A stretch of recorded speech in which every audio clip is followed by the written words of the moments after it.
Olá, bom dia amigos e amigas do canal Dica de hoje.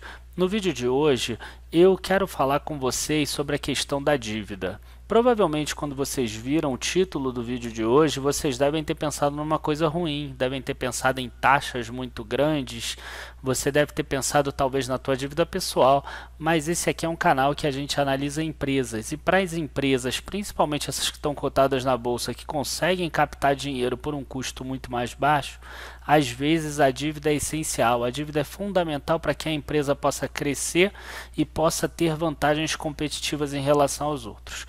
Eu consegui um exemplo prático muito fácil de vocês entenderem, que foi o exemplo de ENGIE, EGIE3, quando eu estava escrevendo o último relatório, esse relatório que os membros Gold receberam agora no final de semana, no último sábado. Então a gente vai começar, vamos falar sobre essa questão de dívida logo depois da vinheta. Eu peço agora para vocês já curtirem o vídeo, se inscreverem no canal, avisarem os amigos. A gente já começa.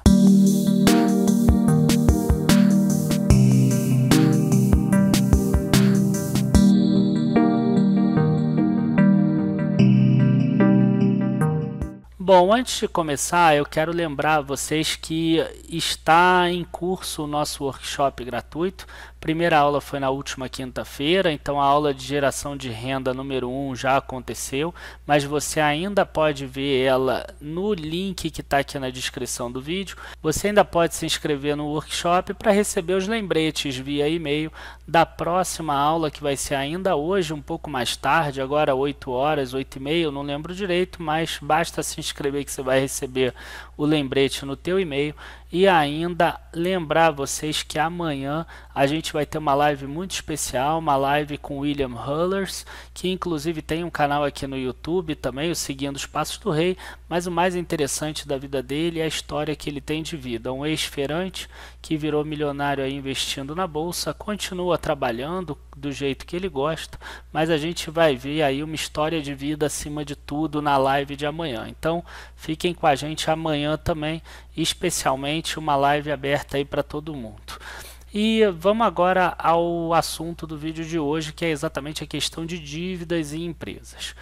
O que acontece? Por que uma empresa pega dívida? Uma empresa ela pega dívida para poder antecipar um investimento que ela faria. Então, da mesma forma que, por exemplo, você pode pegar uma dívida para comprar uma casa que talvez se você fosse juntar dinheiro para comprar à vista, você demoraria 15 anos, e você pegando a dívida, se talvez possa se mudar agora, a empresa ela faz a mesma coisa. Um investimento que talvez ela só pudesse fazer daqui a 5 ou 10 anos, pegando essa dívida, ela pode fazer o investimento antecipadamente. Só que a grande função das empresas é gerar retorno para os acionistas, que os acionistas são os sócios da empresa.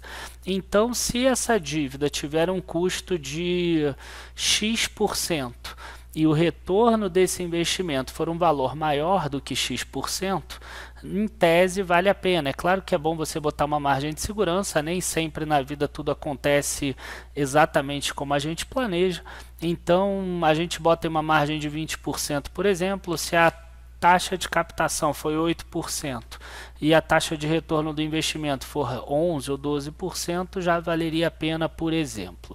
Tá? E aí, olha só que interessante, agora eu estou botando aqui a imagem exatamente do resumo dos indicadores financeiros e operacionais da ENGIE, e a gente consegue perceber aqui, ó, o retorno sobre o patrimônio líquido, que é exatamente o lucro líquido sobre o patrimônio líquido. A gente tem um vídeo aqui no YouTube sobre esse indicador.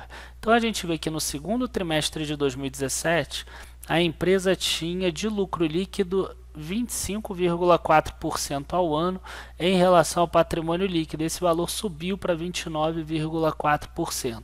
Quer dizer, teve um retorno muito grande aqui para o acionista. Ele ganhou 4% a mais do que ele ganharia antes. E a gente vê exatamente aqui, ó, o lucro líquido subiu 20%, de 491 milhões para 589 milhões. Mas como isso foi possível num setor como o de energia elétrica? A dívida da empresa para fazer novos investimentos subiu de 1,5 bilhão para 6,2 bilhões. Então, a empresa agora, ela investe o patrimônio líquido dela, que é o capital próprio, em torno de 7 bilhões mais ou menos. Teve uma variação do segundo trimestre de 2017 para o segundo trimestre de 2018, mas vamos imaginar que seja 7 bilhões. Então, no segundo trimestre de 2017, ela investiu 8,5 bilhões, sendo 7 bilhões de capital próprio, 1,5 bilhão de capital de terceiro. E agora ela está investindo 13,2 bilhões. E aí ela consegue gerar um retorno maior para o acionista. Só que quando a gente vem aqui no retorno sobre o capital investido, por exemplo, a gente vê que ele diminuiu 23,5% para 22,3%. A gente vê aqui em cima que o EBIT, que o lucro operacional da empresa, cresceu 51%. Mesmo assim, não foi suficiente para que essa taxa aqui crescesse na mesma proporção. O ROI, que a gente também tem um vídeo aqui, nada mais é do que o lucro operacional sobre o capital investido. O capital investido é o capital total. Hoje, aproximadamente aí de ENG seria 13,2 bilhões. Se a gente pegar aí o EBIT dos últimos 4 trimestres, a gente deve ter 3, alguma coisa, que dá exatamente esse 22,3% que a gente está vendo aqui. Então, a gente percebe que o retorno sobre o capital investido diminuiu por causa dessa dívida contraída que foi muito grande.